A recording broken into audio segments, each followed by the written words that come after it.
Class নং 5 আচ্ছা 5 sir 4 না 5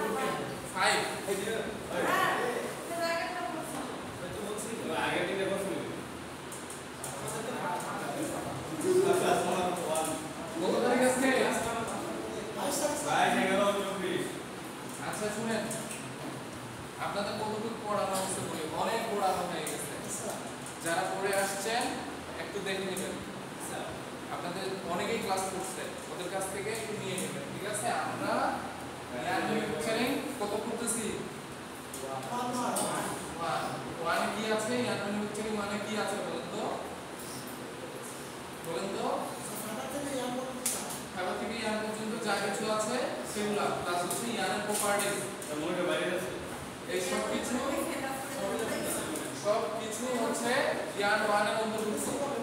তো আমরা কত দূর করছি বলেন? মিক্সিং ব্লেন্ডিং পর্যন্ত ফ্লো রুমে।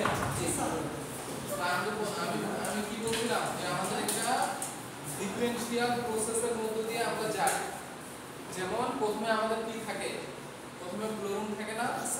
প্রথম স্লাইডে কিন্তু আমি ওভারঅল পুরো সিলেবাসটা পড়াইছিলাম, একটু করে টাচ দিয়েছিলাম যে এই জিনিসগুলো হয়, এবং আমি কেন বলছিলাম যে পুরো সিলেবাসটা আগে প্রথমে জানা দরকার, এবং আমি কোর্স আউটলাইন দেখাইছিলাম।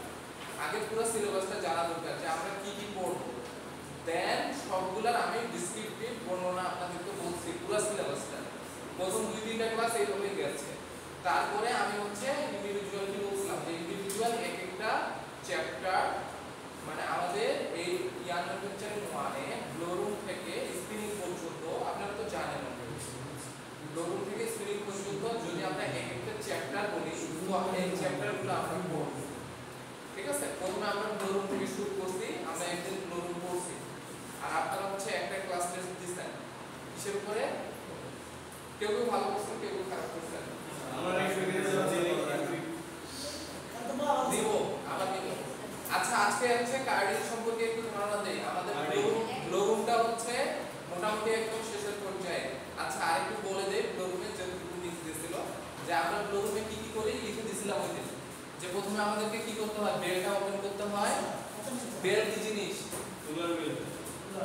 তুলার বেল, ওই যে হাইড্রোলিক প্রেসার দিয়ে কম্প্রেসড অবস্থায় থাকে, ঠিক আছে? এটাকে হচ্ছে বেল বলা হয়। তো প্রথমে আমরা কি করি? সেই বেলটাকে হচ্ছে আমরা ওপেন করি। ওপেন করার পরে দেন আমাদের কি করতে হয়? ওটার মধ্যে অনেক ময়লা থাকে না? এই বেলটাকে ওপেন করার পরে ছোট ছোট আমরা গুচ্ছ পরিণত করি। এটা একটা টার্ম দিয়ে এখানে বুঝাইছিলাম, সেটা হচ্ছে টার্ম, ঠিক আছে? তো আমরা হচ্ছে ছোট ছোট গুচ্ছ পরিণত করি, দেন এটা আমরা হচ্ছে বিভিন্ন বিটারের মধ্যে দিয়ে যায়, বিটারের মধ্যে দিয়ে এটা ক্লিনিং হয়, ওপেনিং আরো ভালোভাবে হয় এবং ক্লিনিং হয়। আমি কি বলছিলাম? জিনিং মানে ফ্লো রুমের আগে মাঠ থেকে যে তুলাটা আসে, এটা ফ্লো রুমের আগে জিনিং এর মাধ্যমে একবার ক্লিন করা হয়। কি ক্লিন করা হয়? বীজ, পাতা, বীজের পাতা, পাট, অনেক উপদ্রব্য তারপরও থেকে যায়। এটা কিন্তু ম্যাক্সিমামটা ফ্লো রুমে ক্লিনিং করা হয়। তারপরে যতটুকু থাকে এটা পুরোপুরি কার্ডিংয়ে দূর হয়ে যায়, ঠিক আছে? বাট কার্ডিং এমন একটা জিনিস যে জায়গায় আমাদের যে তুলাগুলো এটা একটা শেপে চলে আসে, এটা আমরা একটা কার্ডের স্লাইভারে রূপান্তর করি। এই জন্য কার্ডিং মেশিনকে হার্ট অফ দ্য স্পিনিং বলা হয়। কার্ডিং মেশিনের ড্রাফটের পরিমাণও অনেক বেশি থাকে, প্লাস হচ্ছে ড্রাফট বলতে আমি কি বোঝাচ্ছি? ড্রাফট আর ডাবলিং বুঝেন? Draft and doubling. ড্রাফট হচ্ছে আমি কি বলছি প্রথম দিনই বলছি যে আমাদের প্রথমে অনেকগুলো তুলা থাকে, এখান থেকে আমরা সুতাতে যাচ্ছি। ফলে আমরা কোথা থেকে কোথায় যাচ্ছি? একটা চিকন একটা সুতাতে যাচ্ছি। তুলা তো হচ্ছে অনেকগুলো আছে। তো আমাদের প্রথমে আমরা যখন ল্যাপটা তৈরি করি, ল্যাপ তো এরকম থাকে, এইভাবে কমতে থাকে, হ্যাঁ? সো আমি এটা বলছিলাম যে আমাদের যে পুরুত্বটা আছে অথবা আমাদের যে ডায়ামিটারটা আছে এটা কমতে আমরা প্রতিটা মেশিনে কমতে একটা পর্যায়ে যায় ওই চিকন সুতাটা আমরা পাই, ঠিক আছে? সো এই যে চিকন পর্যায়ে যে যাব, একটা জিনিসকে লম্বা করতে গেলে কি করতে হবে? টানতে হবে না? কিন্তু টানলে কি লম্বা হয়ে গেলে কি হয়ে গেল না, কারণ আমি যদি অসমভাবে টানি ওগুলো তো ফাইবার, ওগুলো তো একটা জিনিস না, বলে আনইভেন হয়ে যাবে। দেখা যাবে একটা সুতা এক জায়গায় হচ্ছে 25টা ফাইবার, আরেক জায়গায় 50টা ফাইবার, তাহলে এটা কি হবে? এটা কিন্তু সুতা হবে না, কারণ যে জায়গায় কম ফাইবার ওই জায়গা উইক হয়ে যাবে, ছিঁড়ে যাবে, আনইভেন হবে, ঠিক প্লেস হবে। তো আমাদেরকে এমন ভাবে টানতে হবে ইভেনলি, মানে একটা জিনিস যখন আপনারা দেখবেন, আচ্ছা আপনারা এইটার সাথে সবাই ইউজ টু, যারা বুঝতেছেন তারা তো বুঝতেছেন, আরেকটা জিনিসের সাথে ইউজ টু, যখন কোনো রুটি বানায় অথবা যখন কোনো দেখবেন যে ওই যে ঠিক একটা ইয়া বানায় না, কি বলে ওটাকে,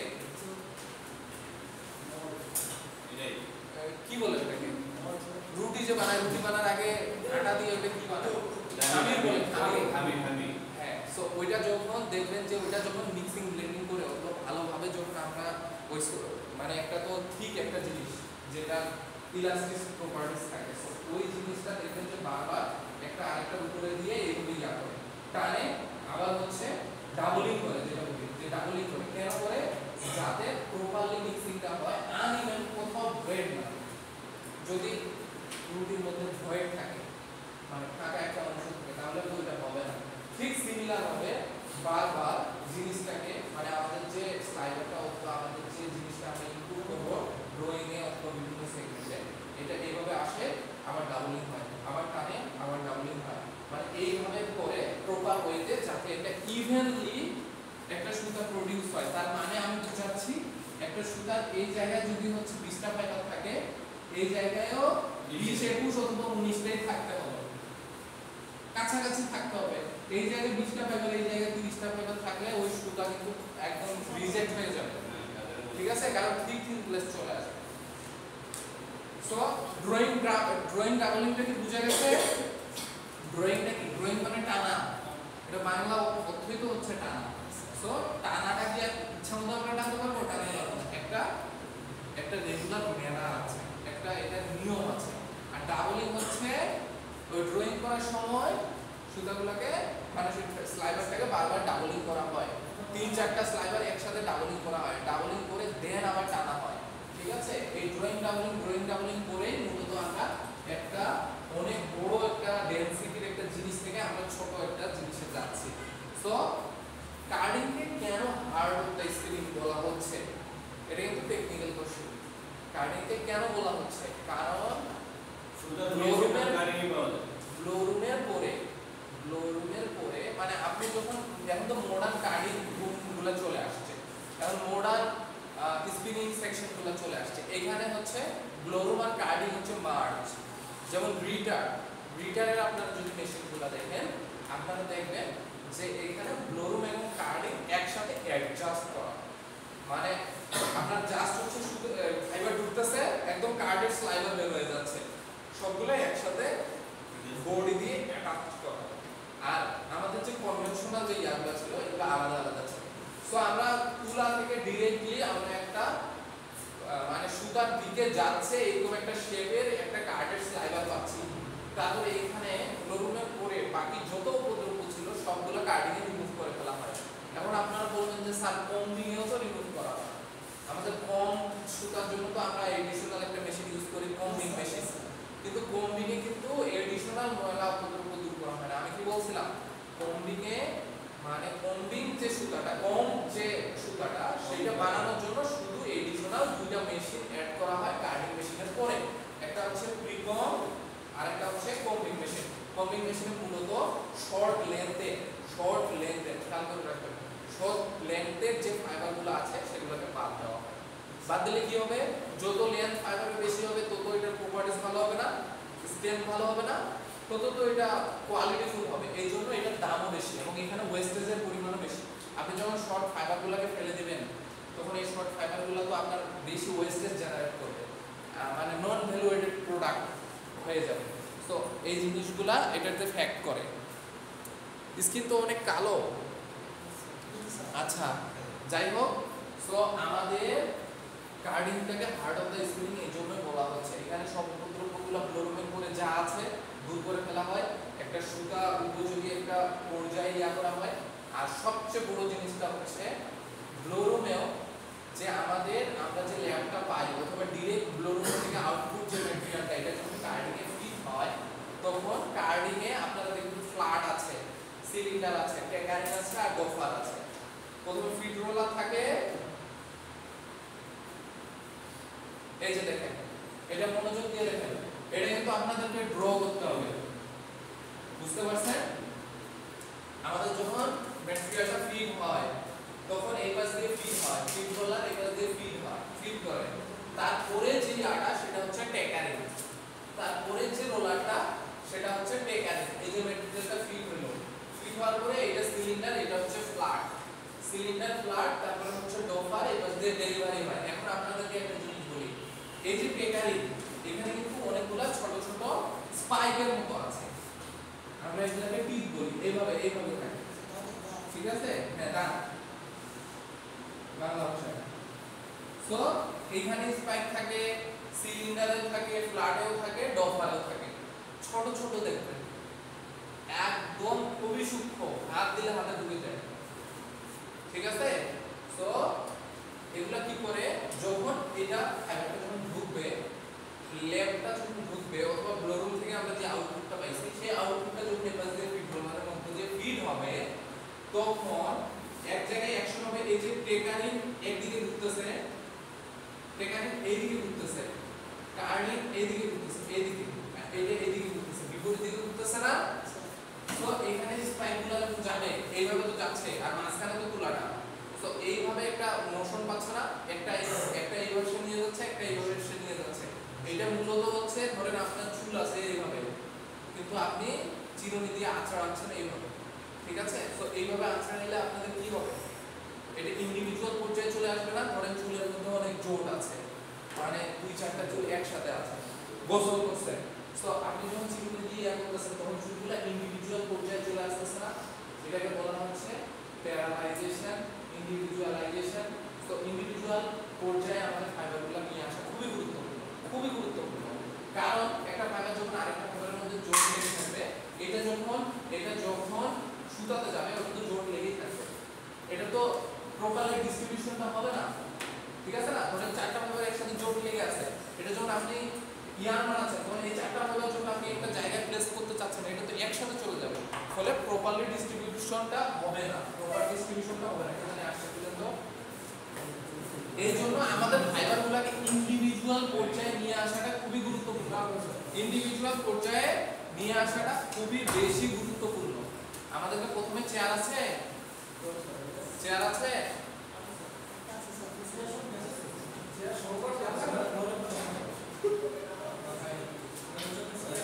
আচ্ছা যদি চেয়ার সংকট হয়, ওই যে আমাদের অডিটোরিয়াম রুমে অনেকগুলো চেয়ার ঢোকানো আছে, আমাদের রিসেন্টলি একটা প্রোগ্রাম হয়েছে, তো এই জন্য এই রুম থেকে এই রুম থেকে চেয়ারগুলো ওখানে নিয়ে যাওয়া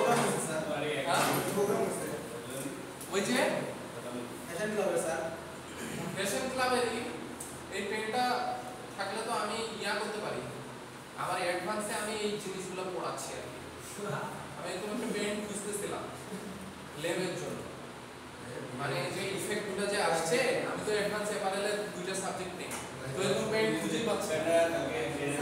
আচ্ছা শুনেন, এই সাইলেন্ট সাইলেন্ট, ওখানে যে ইফেক্টগুলো আছে ওগুলোর নাম জানেন? আচ্ছা পরে বলবো ওটা। আচ্ছা কি জানি বললেন আপনি? ভুলে গেছেন? ইভেন্ট না, এটা মূলত কোনো প্রোগ্রাম হয় না, এখানে হচ্ছে যারা 3.85 এর উপরে রেজাল্ট করছে অথবা ক্লাসে 80% এর উপরে উপস্থিতি ছিল তাদেরকে হচ্ছে পুরস্কৃত করা হয়েছে। আর ফ্যাশন ক্লাবের যারা নতুন মেম্বার, যেমন 15-16 এর নতুন মেম্বার না, তো এদেরকে একটা ইনস্ট্রাকশন প্রোগ্রাম দেওয়া হয়েছে ওরিয়েন্টেশনের মতো ফ্যাশন ক্লাবের পক্ষ থেকে। আর কি হইছে? পুরস্কার কি ডিপ্লোমাতেও পাইছে? হ্যাঁ ডিপ্লোমাতে পাইছে, ডিপ্লোমাতে আপনাদের ব্যাচে হচ্ছে ইয়া পাইছে, মেয়েরা পাইছে, মেয়েরা হচ্ছে দুইটাই পাইছে। সো আপনি 80% এর উপরে অ্যাটেন্ডেন্স থাকলেও আপনি পাবেন, আবার 3.85 এর উপরে থাকলেও আপনি পাবেন। স্যার এই প্রোগ্রামগুলো স্যার কি আমাদের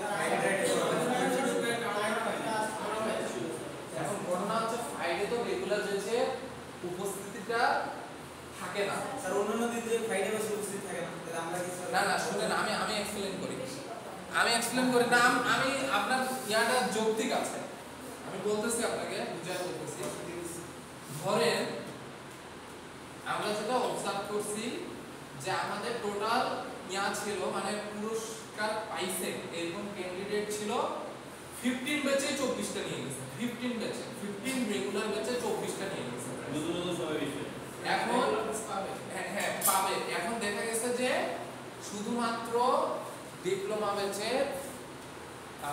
প্রাইস পাইছে হচ্ছে কয়জন জানি একজন ওই মেহেরাবি শুধু পাইছে আর কেউ পায় না এই জন্য মানে দেখেন এখন ও তো আসছিল এই জন্য ওটা কিন্তু আর এমন প্রোগ্রাম না যে ওটা হচ্ছে সাংস্কৃতিক ওভারঅল প্রোগ্রাম এটা কিন্তু আসলে না স্যার এখানে আবার একটা মানে যারা শুধু পুরস্কার পাইছে আমরা কিন্তু স্পিচও দেই ওখানে যারা শুধুমাত্র পুরস্কার পাইছে তারা আসে পুরস্কার নিয়ে গেছে এইটুকুই তো এখন যদি ফ্রাইডে ব্যাচে যদি বেশি পাই তো আমরা ফ্রাইডে ব্যাচে রাখতাম আপনাদের সুবিধার কথা চিন্তা করে এখন রেগুলার ব্যাচে ম্যাক্সিমাম গুলা নিয়ে গেছে তো আপনারা ট্রাই করেন এই সেমিস্টার যে ফ্রাইডে ব্যাচে আসলে টাফ কেন জমা জব করে তাতে দুটো ক্লাস করে আসে দুটো স্টুডেন্ট মোটিভেট করে প্ল্যান করে এইটাই এমন না আপনারা কিন্তু চাইলে পারেন এবার হচ্ছে রিকোয়ারমেন্টস হচ্ছে 3.90 দুটো আর শোনা যাবে স্যার সাইলেন্ট এবার এই সেমিস্টারের রিকোয়ারমেন্টস হচ্ছে 3.90 এর আপ অথবা 90% উপস্থিতি আপ যদি আপনি করতে পারেন এইবার আমরা তো এইবার যেটা দিছি এটা থেকেও আরো ভালো আমরা কোনো কিছু দেওয়ার চেষ্টা করতেছি আপনাদের মধ্যে অনেকেই পাবে আপনি 90% এর উপর উপস্থিতি রাখেন এটা তো সপ্তাহে একদিন ক্লাস করবে স্যার প্রাইসটা কি যদি ল্যাপটপ হয় স্যার আর কি পুরা সর্বসরকারের দামে একটা আমরা যেটা দেওয়ার চেষ্টা করি যেমন এইবার আমরা কি দিছি আমরা একটা স্মার্ট ওয়াটার পোর্ট দিছি যে স্মার্ট ওয়াটার পোর্টটা মানে টেম্পারেচার শো করে এবং উপরে হচ্ছে টাচ স্ক্রিন যারা অ্যাটেন্ডেন্সে 85% এর উপরে স্কোর করছে আপনি চাইলেই দেখতে পারেন দেখি এটা সিমিলার হচ্ছে ব্র্যাক ইউনিভার্সিটি তাদের ওরিয়েন্টেশন কিন্তু এই জিনিসটাই দিছে আমরা এটা দেওয়ার চেষ্টা করছি আর যারা সিজিপিএ তে ভালো করছে তাদেরকে হচ্ছে আমরা একটা ক্যালিগ্রাফি দিছি ঠিক আছে আর বাকি কলম ডায়েরি তো ছিল কম না মানে আপনাদেরকে যেটা দেওয়া হয়েছে কম না আমাদের অ্যাটেন্ডেন্স স্যার 90% কে বলছে অবশ্যই ছিল না সব মনিটর করা হয়েছে মনিটর করে রিপোর্ট দেওয়া হয়েছে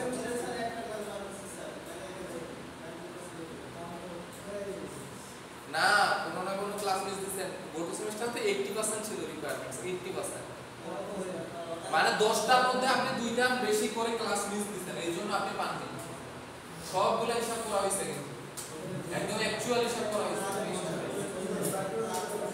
অনেক করে কথা বলবো আসলে স্যার এই উইকেন্ড বেরিতে এগুলো আশা করা খুব টাফ যারা হয় তারা খুব প্ল্যান করে আচ্ছা ঠিক আছে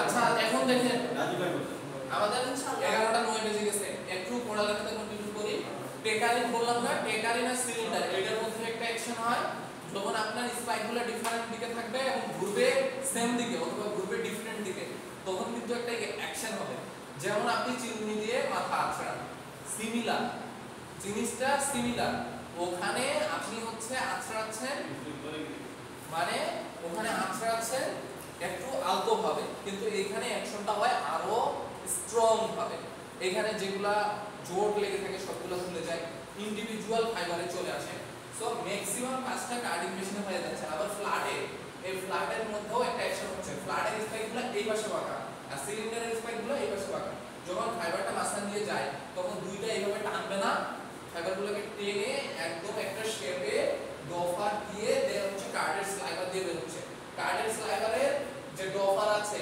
সেটাও কিন্তু অপোজিট ডিরেকশনে ঘুরে কিন্তু এখানে স্পাইকগুলো সাধারণত সিমিলার ডিরেকশনে থাকে দেন প্রসেসে আপনার কার্ডে চলে যাচ্ছে সো আপনি যখন একটা জিনিস আঁচড়াবেন আপনার মাথার মধ্যে যদি কোনো কিছু থাকে মানে ধরেন আপনার মাথার মধ্যে দুইটা পিন আছে অথবা কোনো মেটাল পার্টস আছে অথবা হচ্ছে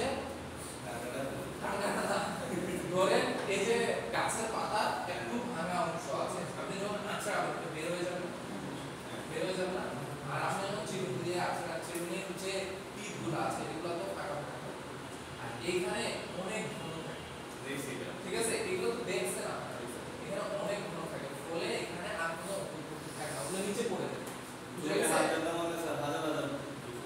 হ্যাঁ হ্যাঁ অনেক ছোট ছোট পিন থাকে, ঠিক আছে? এই জন্য কার্ডিং মেশিনকে হার্ট অফ দ্য স্পিনিং বলা হচ্ছে। স্পিনিং প্রসেস মেইন কাজ তার কার্ডিংই হয়, আমাদের ডিপ্লোমা করেছিল এই কারণে বলা হচ্ছে। হ্যাঁ আচ্ছা, এখন আমাদের এই যে কনভেনশনাল যেটা ফিগার দেখাইলাম, এটা তো একটা কনভেনশনাল ফিগার, তাই না? সো আমাদের এটা বাদেও আমাদের হচ্ছে মডার্ন গ্লোরুমে কার্ডিং মেশিনগুলো আছে, ঠিক আছে? তার মধ্যে ওই যে অটোমেটিক গ্লোরুম অ্যাসেম্বলি ফুলিং মেশিন, এখান থেকে কার্ডিং শুরু হয় না, এটা গ্লোরুমই চলতেছে। আমি কার্ডিং এ যাই। আচ্ছা, কার্ডিয়ানের ফ্লো চার্ট আমি অলরেডি লিখে দিছি। এখানে মূলত হচ্ছে আমাদের ফিগারটা কি রকম হয়, মানে আমাদের জিনিসটা বের হওয়ার পর ম্যাটেরিয়ালটা কেমন দেখায়, এই জিনিসটা এখানে অ্যাড করা হয়েছে। হ্যাঁ, আমি ফ্লো চার্ট লিখে দিছি না? গ্লোরুম, তার প্রথমে হচ্ছে বেল, তারপর গ্লোরুম, তারপর হচ্ছে ল্যাব কার্ডিং মেশিন, কার্ডের স্লাইভার। তো এখানে হচ্ছে আমি মূলত অ্যাড করছি যে এটা ইয়াটা কি রকম হয়, আউটপুট এবং ইনপুট প্রোডাক্টটা ইমেজ কি রকম হয়, এটা আপনারা দেখে নেবেন। হ্যাঁ, এই যে ইয়ার তৈরি হয়ে যাচ্ছে শেষের দিকে এসে। আচ্ছা, কার্ডিং প্রসেস, এই যে এখানে লেখা আছে বোল্ড করে, the carding is called the heart of the spinning. আমি কিন্তু স্লাইডে আমার টপিকস প্লাস হচ্ছে কন্টেন্ট থাকে, এটা তো ফাইনাল কোশ্চেন থাকবে নাকি? হ্যাঁ, তো কোশ্চেন তো থাকবে। কোশ্চেন আমি কোথা থেকে করব? কোশ্চেন তো আমি যেগুলো পড়াচ্ছি এখান থেকেই থাকবে।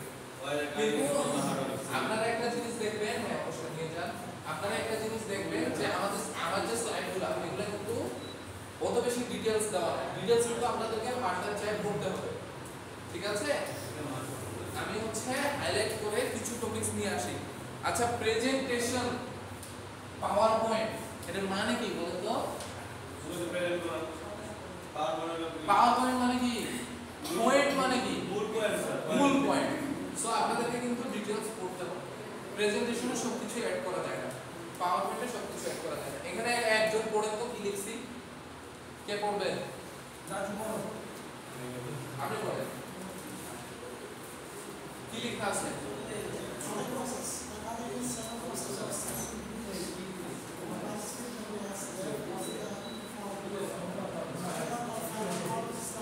আচ্ছা, এই সবাই মনোযোগ দেন না কেন? সবাই পড়ে।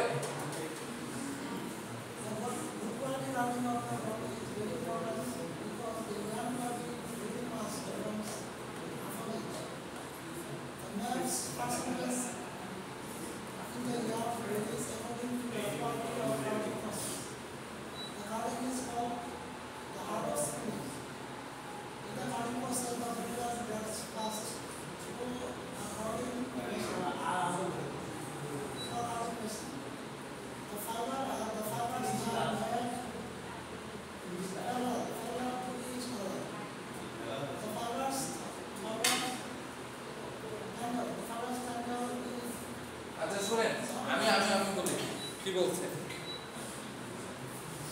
The carding is the second process of spinning which converts feed material, carding of feed material, যেটা লেয়ার বলি আমরা, হ্যাঁ, layer into the uniform strength of fiber called sliver. Uniform strength of fiber মানে আপনার যে ফাইবারগুলা অথবা স্লাইভারটা আছে এখানে হচ্ছে জিনিসটা থাকবে একদম ইউনিফর্ম, ইভেন, ঠিক আছে?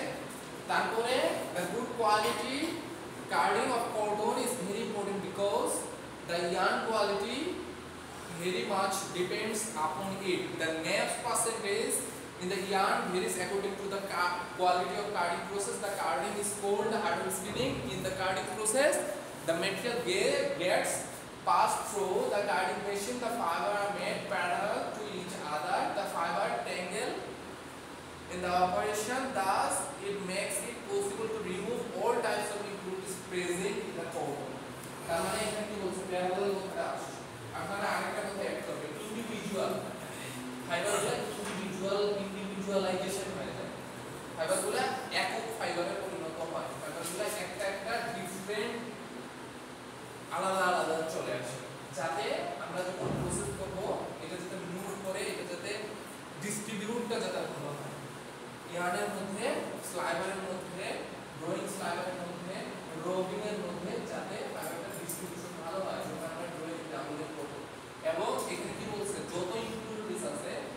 ব্লোরুমের পরে যত ইম্পিউরিটিস আছে এই ইম্পিউরিটিস গুলো এখানে দূর হয়। ইম্পিউরিটিস মানে কি? মানে কোডন বাদে বাকি জিনিসগুলো। তারপর এখানে ন্যাপস এর কথা বলা হয়েছে। ন্যাপস কি? What is naps?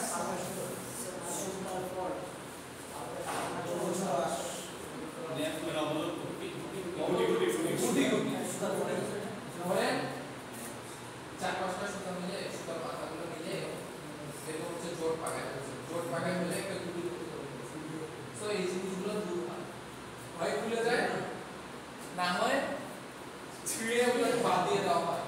যখন এই প্রসেসের মধ্যে দিয়ে যাবে বললাম না যে অপোজিট স্পাইকের এখানে মূলত চারটা অ্যাকশন হয়।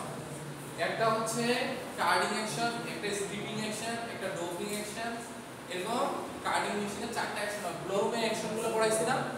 ব্লোরুমে কিন্তু অ্যাকশন পড়াইছি। কি কি অ্যাকশন হয়? অ্যাকশন মানে কি? কাজ। আচ্ছা, objectives of carding. Objectives carding মেশিনের উদ্দেশ্য কি? এই জিনিসটা কি আর আমাকে বলতে হবে? আপনারা নিজে একবার দেখেন তো, কোনটা বুঝতেছেন না? উদ্দেশ্য কি? আমি পিছনে যাইতে বলতেছি না, এটা কতটা বুঝতে পারবেন? কি লিখছে? The main objectives of carding process are given below to open the cotton calf fully. Cotton calf কিন্তু ওপেন ব্লোরুমে হইছে একবার, কিন্তু fully individual fiber of cotton calf gets open in carding process. আসেন, হ্যাঁ আসেন। এত দেরি কেন? ক্লাস তো শেষের দিকে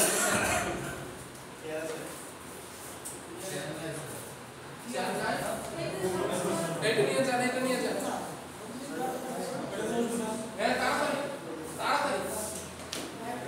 আচ্ছা, এখানে হচ্ছে ব্লোরুমে, শুনেন ব্লোরুমে তো একটা কাপ আমরা ওপেন করছি, বাকি যে ওপেনিংটা সেটা এখানে ক্লিয়ার হচ্ছে। আচ্ছা, আপনারা কি বুঝতেছেন? হ্যাঁ, সোজা জিনিস পড়াচ্ছি, এটা তো জানেনই সব কিছু। তারপরে হচ্ছে to make the fibre parallel to one another along the length of the slider, অর্থাৎ প্যারালাল করা, সোজা সমান্তরাল করা।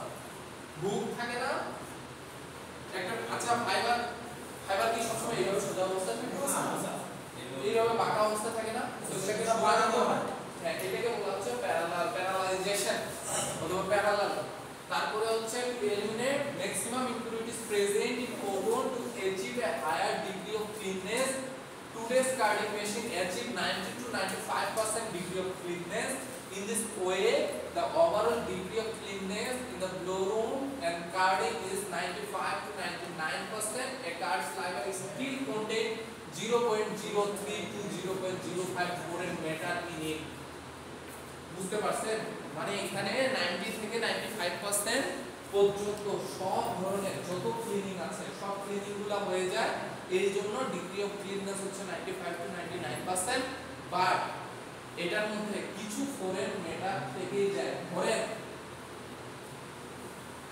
একটা তুলা, একটা ফাইবার, এই ফাইবারের মধ্যে মনে করেন তুলা হচ্ছে চলে গেছিল, তুলার ক্ষেত্রে হচ্ছে ছাগল চলে গেছিল তুলার গাছের পাতা খেতে, তো ছাগলের একটা পোষণ হচ্ছে তুলার মধ্যে রয়ে গেছে।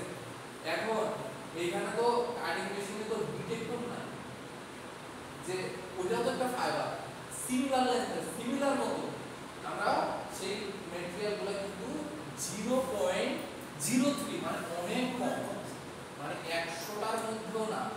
0.03 মানে হচ্ছে 1000টার মধ্যে দুইটা জিরো, একটা হলে 100টার মধ্যে হচ্ছে এত, 0.1 হলে 1000টার মধ্যে, মানে এটা হচ্ছে প্রায় 3000টা অথবা 4000টার মধ্যে 2-3টা থেকে যায়, কিছু পরিমাণ ফরেন ম্যাটার থেকে যায়। এগুলো তো আর আমাদের ডিটেক্টর নাই যে আমি ডিটেক্ট করব। সো কাটিং মেশিনে মূলত 95 to 99% রিমুভ হয়ে যায়। ঠিক আছে, to remove very short fibre which could not be spun in yarn, একদম সবচেয়ে ছোট যেগুলা একটা থেকে আরেকটা সিলিন্ডারে অথবা আরেকটা অ্যাকশনে এই যে ঘুরতেছে, এই যে কাটিং মেশিন যে দেখাইলাম, একটা আরেকটাকে ধরতে পারতেছে না, এতই ছোট, তো ওগুলা তো নিচে পড়ে যাবে, খুবই স্বাভাবিক না? ধরেন আমি এইভাবে ধরছি একটা স্লাইডার, তো এইখান থেকে এইখান পর্যন্ত যে লেন্থের ফাইবারগুলো আছে সেগুলোই তো এখানে থেকে যাবে, মাঝখানে যেগুলো শর্ট লেন্থের আছে সেগুলো নিচে পড়ে যাবে না।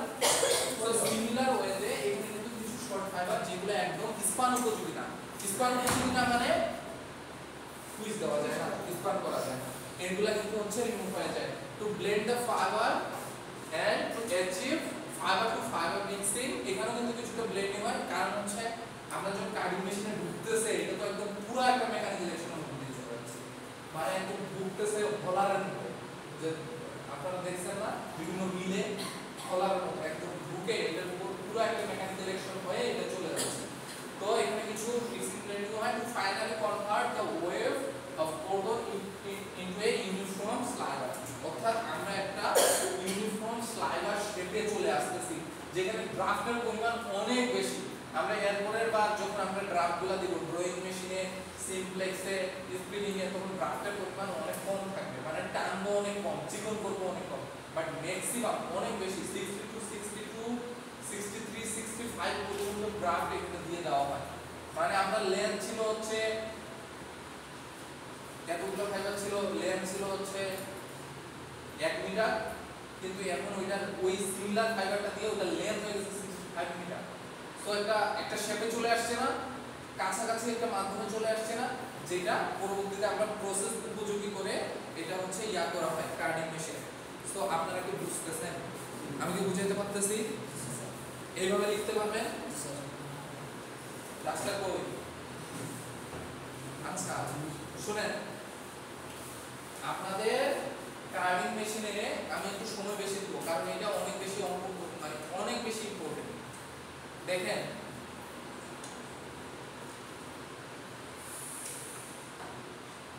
দেখেন এই স্লাইডটাও কিন্তু অনেক বড়, কারণ আমি কাটিং মেশিনে অনেক বেশি সময় দেব, কাটিং মেশিনটা অনেক বেশি ইম্পর্টেন্ট। বাকি ড্রয়িং 1 ড্রয়িং 2 এখানে তো বেশি সময় দেওয়ার দরকার নাই, কারণ এগুলোর অ্যাকশনগুলো মোটামুটি সিমিলার, বাট কাটিং মেশিনটা খুব বেশি ইম্পর্টেন্ট। এই জন্য এখানে হচ্ছে মানে এইটার যে কার্ডের যে স্লাইডারটা এটার কোয়ালিটির উপরে ডিপেন্ড করে কিন্তু সুতার কোয়ালিটি অনেকাংশে নির্ভর করে, ঠিক আছে?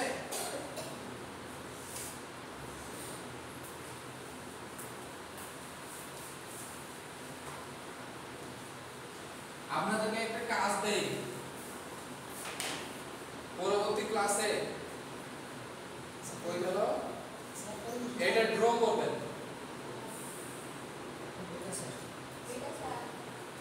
পরবর্তী ক্লাসে এটা ড্র করবেন, ড্র করে কোনটা কি এটা হচ্ছে চিহ্নিত করবেন। Assignment sir, kind of assignment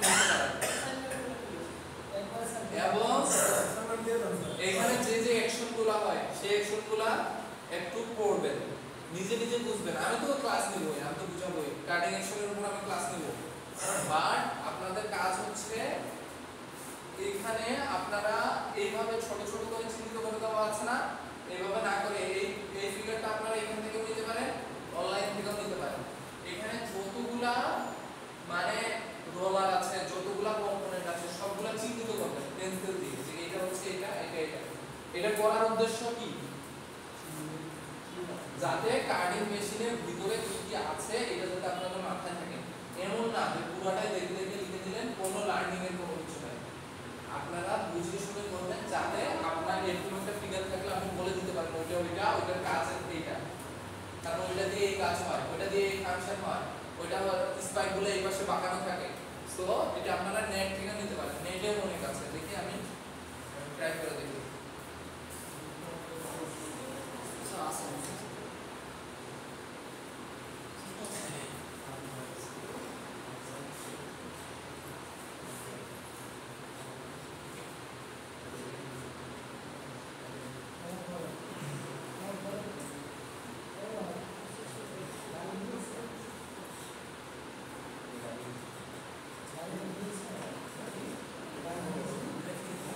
আপনারা কি বুঝেন?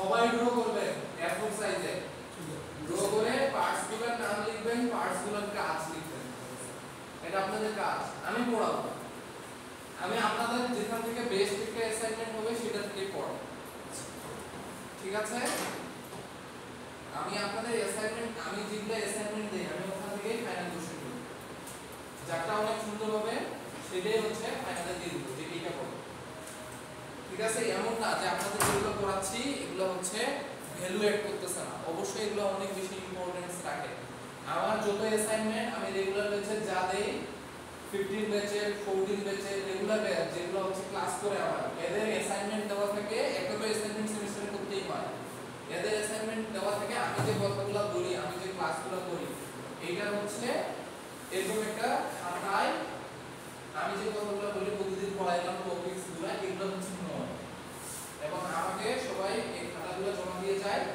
আমি সিগনেচার করে আমার ব্যাগ দিয়ে দিই এটা ওরা রেখে দেয় এইটাই জবের ভাইবার ক্ষেত্রে লাগবে এইটাই তাদের ফাইনাল পরীক্ষার ক্ষেত্রে লাগবে এইটাই সিটি সিলেবাস এইটাই ফাইনাল সিলেবাস এইটাই মিড সিলেবাস তো আমার অ্যাসাইনমেন্টটা হচ্ছে ওটা আমি কখনো অ্যাসাইনমেন্ট রাখি না আপনাদের ক্ষেত্রে হয়তো স্ট্যাটিস্টিক্সের ক্ষেত্রে ম্যাথের ক্ষেত্রে তো আমি ওইভাবে দিতে পারি না আর আপনারা সময় দিচ্ছেন কম এর আগে সেমিস্টারে আশা করি এই সেমিস্টারে আমাকে সময় বেশি দিবেন আমি সাধারণত অ্যাসাইনমেন্ট এটাই দিই যে আপনার একটা খাতা থাকবে যে খাতাটার নাম থাকবে year manufacturing 1 and year manufacturing 1 lab আপনি যেগুলো রেগুলার পড়াচ্ছি এই জিনিসগুলো এই টপিকসগুলো আপনি পড়বেন পড়ে একটু একটু করে লিখবেন যদি আপনি বিস্তারিত না লিখতে চান একটু একটু করে এমন ভাবে লিখবেন যাতে ওইটা আপনার লেখাটা দেখলে আপনি নিজে বুঝে আউটপুট দিতে পারেন আপনি নিজে বুঝেন আমার বুঝার লাগে ওই লেখাটা এভাবে লিখে দেন আমার খাতাটা দেখায় নিয়ে যাইতে হবে তাহলে আমি অ্যাসাইনমেন্টের মার্ক দিয়ে দিব যদি আপনারা করতে চান